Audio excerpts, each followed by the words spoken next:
welcome to the second part of our very serious discussion on how to save the world with stand-up comedy. And you're watching a special edition of The Point with me, Liu Xin, and 4 stand-up comedians here in China. 3 of them with me, Yu Fu, Alex Shi, and Donnie Fan, and Nora Young joining us online from Shanghai. So we already had a very funny show, the funniest, I must say, where I laughed the most in, oh my, 6 years as a show host. That was wonderful. But we have more in store because we have, you know, more performances, more discussions, and supposedly there's some surprise towards the end of the show as well, coming from me. Oh. Don't expect too much. Lower your expectations. Are you doing stand-up? Well, they told me I should try, so... Oh, my God. Oh. That's why I have been sleepless. but anyway, the Spring Festival. Yes. I mean, the Spring Festival is like cliche topic for stand-up comedies, but really, why is it so? And, you know, why so many people love and hate the, the Spring Festival? Nora, let's start with you. Yeah, I mean, it's definitely just a war between old concept and new concept. You know, like we have a lot of observation of the old traditions. We find it to be funny, and then we want to roast on that. And always Chinese New Year is like a material part for me, especially since I started to become a comedian. And things just become different. For example, when we were at the dinner table, one day I remember mentioning that, you know, my dad had a throat surgery and it took him a few weeks to fully recover. And I stopped at that. And my uncle just said, okay, where's the punchline? I'm like, uncle, there's no punchline to that, okay? Just like my dad having a very bad day. And he's like, oh, you're a comedian. I expect funny things coming out of you every minute, every moment. So that's one thing. And the other thing is, like, whenever I was sitting there, and then my cousin would just bring their children to me, and my niece and my nephews, and they'd be like, you know, Auntie Nora is a comedian, you know, go talk to her. But most importantly, learn English. Just go, you know, it's just all the time. So every single time I have to, you know, write down all the things that really trigger me, and then just, you know, put them into a joke and hopefully make some money off of it. Hey, but it really wonders me. Nora, I watched a little bit of your stuff online, everybody of yours. But Nora, you seem to be very harsh on your father. Oh, the recent one, the recent set. Yeah, you took a lot of things from your mom, Alex. Out of love. Yeah, and out of love, okay. Nora, out of what? Nora, clean your love for your father now before you get in further trouble. No, my dad loves it. My dad knows all my jokes. He loves all of them. He only has one small request. He's like, my voice sounds way sexier than your impression, so make it lower. And that's his only request. And my dad also tried open mic once, so I think he's funny by gene. And he passed that gene, luckily, to me. So, yeah, my dad is even better. Does he understand English, or does he do it in Chinese? He doesn't understand a lot of English, but he can see the subtitles. But he also came to see my Chinese shows, so he sort of know what I'm doing. And every time I make impression of him, even if it's in English, he kind of know instantly that it's him. You know, he likes it. I know that. That sexy voice. Yeah, but you know, it's. I think there's something special about people who do stand-up comedies. You're not the usual type. There's something about you. I mean, I don't know, Donnie. Is there do you think you're different from other people, or as a group of stand-up comedies who are just able to stand there and people are like, oh, that's really funny? I think everybody is exactly like me. I think I'm very relatable to everybody. No, it is a special type of person, but I think a lot of stand-up comedy, and people might disagree with me, comes from insecurity. And so when you're performing, the relatability isn't necessarily with your life experiences or who you are. Okay. It's more the insecurities you have within those life experiences, and that's what the audience connects with. So while I personally have had a totally different path, a different lifestyle, a different upbringing, those natural human insecurities are what connects All people. right. What is Spring Festival for you? A good topic, a bad topic? Spring Festival, well, in comedy, like whatever the latest trending thing is a good topic usually, because then you do get to meet people with other forms of relatability. I don't really like, I love Spring Festival, but I don't really like celebrating Spring Festival because like I've been to so many different people's houses, being a foreigner in China, and not having family here to celebrate with my friends. Always, my coworkers always say, oh, you should come, to our house to celebrate Spring Festival so you can, as Nora said, talk to our 4-year-old. They'll have so much fun. It's like I go there, everybody's drinking drinks at a table, and then they're like, "Hey, Donnie, you can sit over there with the kids. You go over there." And it's annoying because when they like prepare the food, everybody's always worried. Oh, is Donnie gonna eat Chinese food? Is he gonna like it? And whatever I choose, the first food I choose is all they want me to eat for the rest of the day. So Here, take it. Have more. I'll have shrimp, and I'll have the first piece of shrimp, and they're like, oh, do you like the shrimp? And I'm like, yeah, it's pretty good. Okay, have more. And they just pick up the bowl off the table and give it to me. And then everybody's done eating, and then they look at me, and they're like, oh, Donnie, you didn't really eat that much food. And I'm like, yeah, my stomach hurts. I just ate 47 shrimp by myself. So that's terrible. too much love. Too much love. Too much It's to handle. out of a sweet place, but it's a little frustrating. And then the other thing that happens that I really think is out of love, but I don't like is I remember the first Spring Festival that I had at somebody else's house. They really wanted me to have the lucky dumpling. So the dumpling that has the coin in it. Oh, the coin inside. Yeah, with the coin inside. They really wanted me to eat it, and I did. Including the coin. Including the, yeah. They're like, oh, this means you're going to be so lucky the entire year. It's going to be amazing. But then they do, the traditions where everybody in the family gets hongbao. And I'm like, well, I would much rather have the hongbao. Everybody else can have the lucky dumpling. Just give me a hongbao, please. And they don't. And so I get a year of luck. So far, it hasn't worked out. But if anybody invites me here to Spring Festival, I'll skip the dumpling. You keep it. Especially the lucky one. Yeah. Especially the lucky one. That's funny. That's funny. Yeah.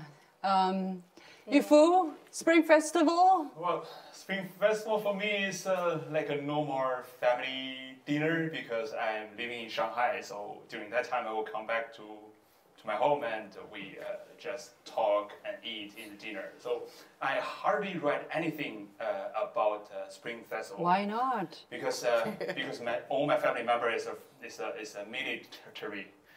So the education from very little to now is like very strict. I never make joke with Do they them. know that you're making a living, or not making a living, but you have a passion for making people laugh? Yeah, they know, but okay, in other way, not in our family. Not with our family's story. You can make fun of other people, but Yeah, not like us. culture, yeah. Okay. Culture, like, He talks about my family during his stand-up session. But for Spring Festival, what happens? I mean, you said you don't like, or I mean, for Spring Festival, I can't write any duans or any jokes in that, but I pretend to be a good boy in my family, and that's all. no trouble. No trouble. Just be good. Just be All kind. Chinese Yeah. kids. Alex. Pretty much all Chinese kids are gonna try to be the good kid. Hey, Alex. Yes. One thing that a lot of people love to watch and a lot of girls hate to have is their parents nagging them about, hey, when are you getting married? When am I going to become a grandmother, and so on and so forth? Do you get that? Of course I do. Of course I do. There is before I had a boyfriend, there's a boyfriend question, and then there's a lecture on the importance of marriage and the importance of having a lifelong partner. And then they will circle back to having a boyfriend, and they'll talk about that I need to lose weight. And my mom's not rude. She's not gonna call me fat. She's not gonna say anything. She says I'm not elegant enough. And she says slowly. Yeah, she says, if you're 30 pounds more elegant, you will have a boyfriend. Now that I have a boyfriend and I actually got less elegant in her world, she's like, if you lose 20 more pounds, you will look equally elegant as your boyfriend. So she'll say that, and then with That my hurts. and then with my look, she will bring me to my family relatives, and you know how like I'm sure like you know Fu's family is gonna say, look at my handsome son, look at my funny son, my whatever, my beautiful daughter. My mom brings me to our family relatives, and she goes, look at my daughter. She looks so auspicious. She has a way with words. She really does. So even though she's never performed on stage, I do think I probably picked up something from her, and she's going to do this thing that all of us are going to relate, Okay. and every Chinese family too. She's going to say, oh, you need to lose weight. Right after she says that, she says, have more of this. Eat more of this. So that's going to be going on for 5 days that I have to understand what During the contradiction Spring is. Festival series. That is the most intensified version of all of these. Yeah, so it seems to me, after watching a lot of stand-up comedy clips online and hearing us talk, I'm sorry, I'm not being very complimentary or even polite. People who are lucky, people who are fortunate, people who are successful don't do stand-up comedies.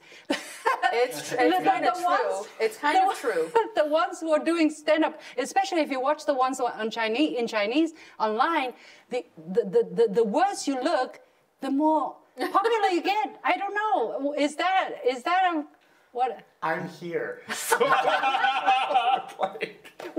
Why? Is there something uniquely Chinese or? Nora's beautiful. Nora's beautiful. Yeah, Nora. Why do you squeeze into the team? I think that stand-up is about like every person in the world, because it's like your own lens, your own filter of the world. Everyone is different. You have your own stories, and everyone has their ups and downs. So I personally think it's a cliche that only the so-called losers can be a comedian. I definitely don't think that's true. Yeah, like we do see a lot of such type of people. They're easier to get laughs. I think it's because one of the reasons that people laugh generally is that they laugh at people for their poor stories, for their unfortunes. I think just like human natures, right? Like everybody has some like dirty or evil side of them. But there's also other jokes that could be not related to your personal failures or personal hopeless stuff, but it could still be funny, like Seinfeld, like the very famous worldwide comedians. He doesn't really touch on his like sadness stories, and even when he's like rich and famous, he could still produce a Netflix special that people can relate to. So I personally don't think that's true. So yeah, I'm working on that. I'm gonna just be stuck on here. I'm not going anywhere. No, but yeah, Danny. To that point, I think I agree with Nora. But I do think a lot of people, the reason for this stereotype is a lot of people who do stand-up comedy, they think it's just like, I just get to go complain about my life. A lot of people, you see them at an open mic, they're just like, oh, I'm just going to complain about this, this, this, or this, and people are going to think it's funny.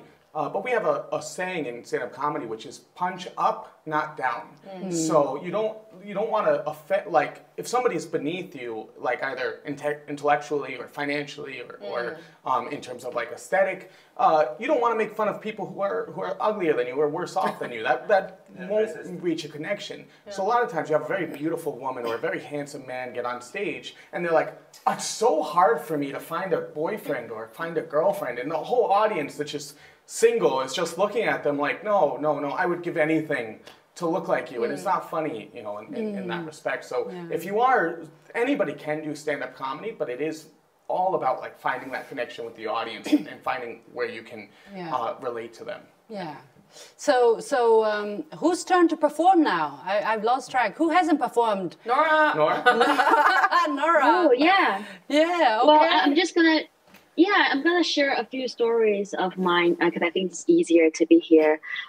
So I think 3 years ago, before I really started my social media, I did my English headline show in Hangzhou.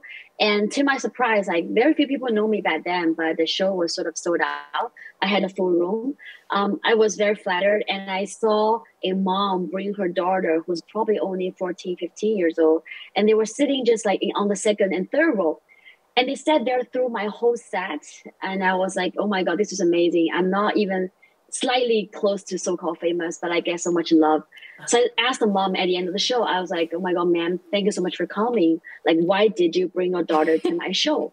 And the lady looked at me into eye and with all sincerity, and she goes, 我听不懂的我就陪我孩子来的呀，快点，老师跟你讲话了，快点，终于到你了，哎呦，我等了90分钟了，快点 ，What's your name? Oh my God, guys! So it she was just doesn't like, understand English. funny. She's just here to bring her child to an English learn. education. Yeah. yes. So the little kid just said, "My name is Linda," and I was like, "Great, thank you, Linda, for coming here with your mom." You know, so that's one of the stories. Oh, yeah. Yay. Hey, one thing, how come you guys speak such good English? I mean, darling, okay, not you, but I had a full answer. Well, you know, you learned it from your mom. I understand that, but not the other three.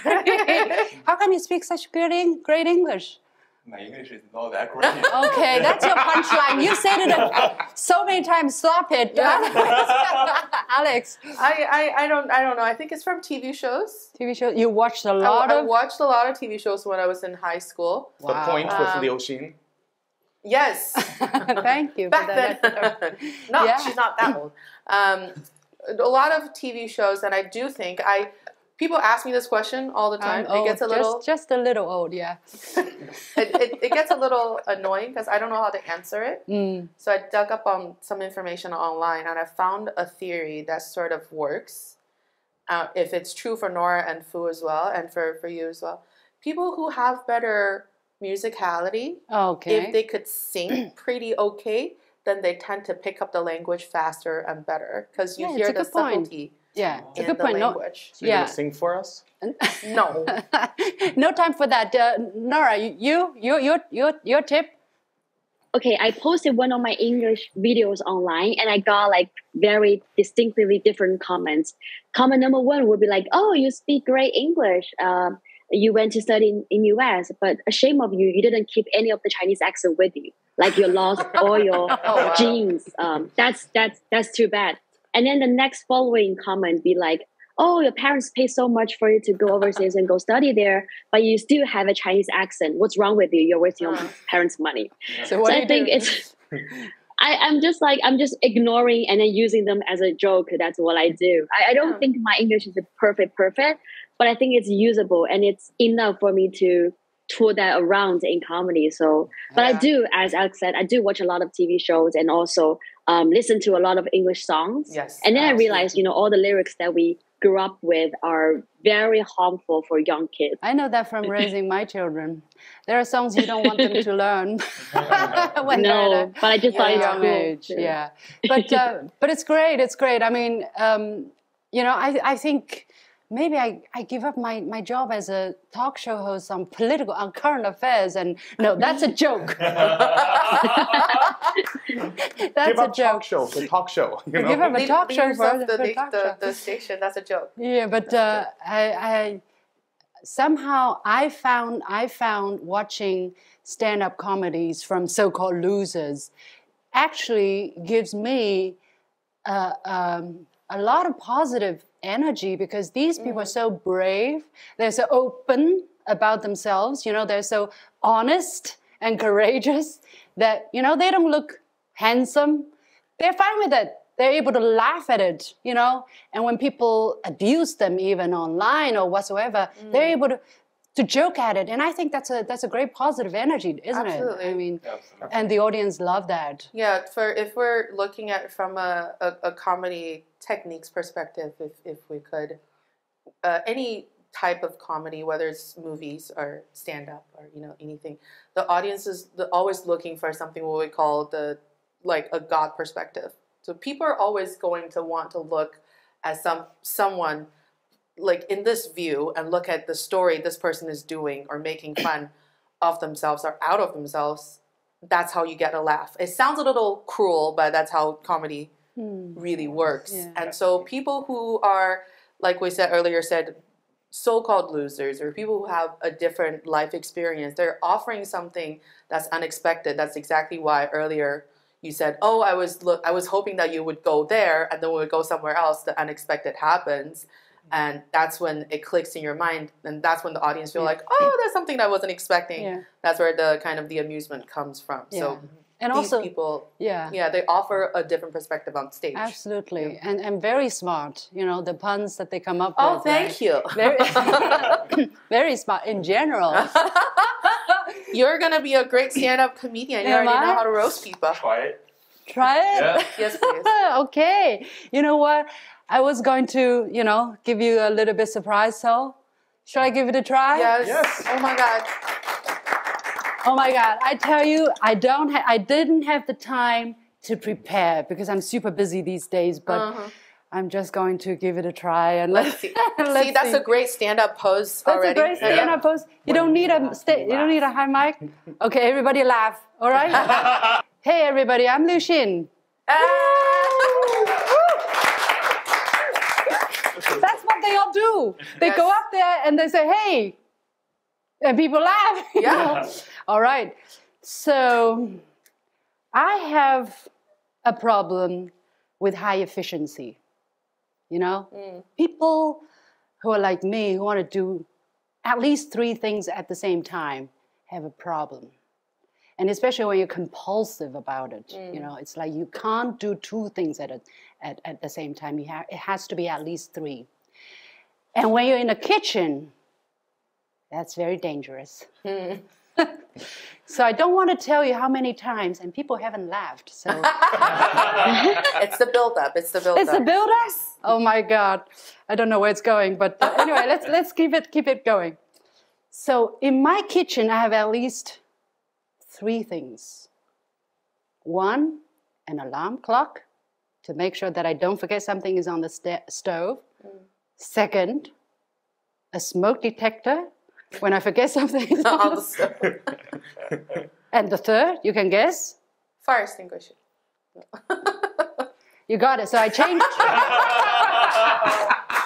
I changed my mind. A phone.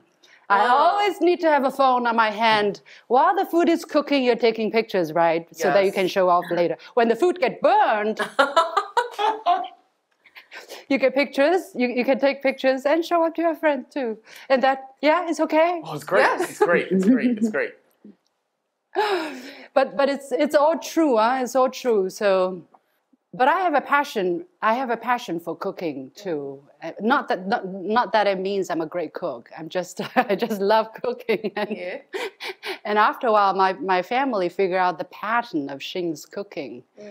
Because I come from South China, so there when we cook, we always add a little bit of sugar.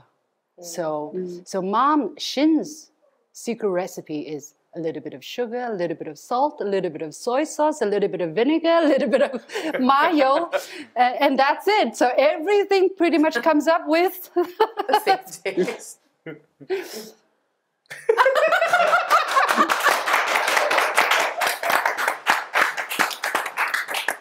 All right, I better stop embarrassing myself. My time is up. Thank you very much. Oh my That's goodness. a great first time. That's a first time. That's absolutely a first time. Wonderful. That's a Was great okay? first time. Yes, Yeah. absolutely. Thank you. But all of these are true stories. Any tips? Anything that I'm waiting for the the end of punchline. the end of the story will be the free shower. The free shower? You don't have Oh, Not that's yet. good. no, yeah, that's great.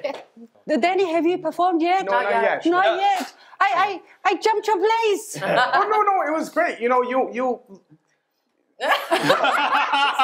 Just me. go. You helped me. Just go. All right. Okay. It's my first time ever doing stand-up comedy First time? with you. Oh, okay. When I told my mom that I've been doing stand-up comedy in China, she was really interested by it, and she was like, "Oh, how's it going?" I said, "Oh, Mom, it's great. Like, we have like 40, 50 audience at all of our comedy shows." My mom was like, "Doesn't China have like 1.4 billion people?" And it's like, "Yeah, Mom, but like, we're doing English comedy, so it's not for everybody, but actually on social media, I'm doing quite well. Like, my video channels have over 3 million views." Wow. Thank you. I was like, wow, yeah, like, even I'm impressed by it. And my mom's like, "Yeah, but how many followers do you have?" And I told her 400. And so my mom says, so that means 2,999,600 people have seen your comedy and said that's enough. And I said, Mom, you know I'm American. Don't make me do math. Is that punch up or punch down? That's definitely down. Both. So I'm single, and Spring Festival is coming around, and so of course the questions of relationships come up. So I've been trying to date a lot, and not a lot, but I've been trying to go on dates and meet the right person for me. And I recently went out with this girl, and she looked very unhappy to see me. And I thought it's just because my profile picture on my dating app is like 5 years old. But I said, is everything okay? Is something wrong? And she said, oh, you haven't done anything wrong. It's just lately I'm really afraid every guy I meet is going to be a PUA. And I said, PUA? What's a PUA? I don't understand. She said, a PUA is a pickup artist. I'm like, oh, I get it. You're afraid you're going to meet a guy, you're going to go out for dinner, you might have a few drinks, you're going to have a really good time, and the next day he's probably going to leave and never talk to you again. And she said, no, that's exactly what I'm looking for. I was like, wait, I don't get it. So then what's a pickup artist? And she said, oh, a pickup artist is so much worse than that. A pickup artist is somebody who makes you feel really insecure about yourself. They tell you you're fat, they tell you you're ugly, they tell you you're stupid. They say these things to you to make you feel like they're the only person who would ever accept you for who you are. They say these things so that you can never leave them. And I realized, oh no, my mom's a PUA. So that's me, guys. Thank you so much. I'm Daddy Fan. But oh, so much fun. Never had so much fun. I mean, from a cultural point of view, not from an intellectual point of view. We have to leave it there, I guess. I hope this is not the only time we're going to have such a, laughter in the. I promise I'll go to stand-up comedy in the Year of the Rabbit. We'll hold you to that. We'll definitely hold you to that. Yeah, well, hold me to that. And many thanks. Another round of applause. This time really long for Yifu, Alex Shi, Danny Feng, Daddy Fan. Daddy Fan. And Nora Young in Shanghai. And with that, we come to this special series on Spring Festival brought to you by The Point with me, Liu Xin. As always, you can follow me on Facebook and Twitter using the handle Liu Xin in Beijing. On behalf of the whole team, thank you for watching. You've got the point. Bye-bye.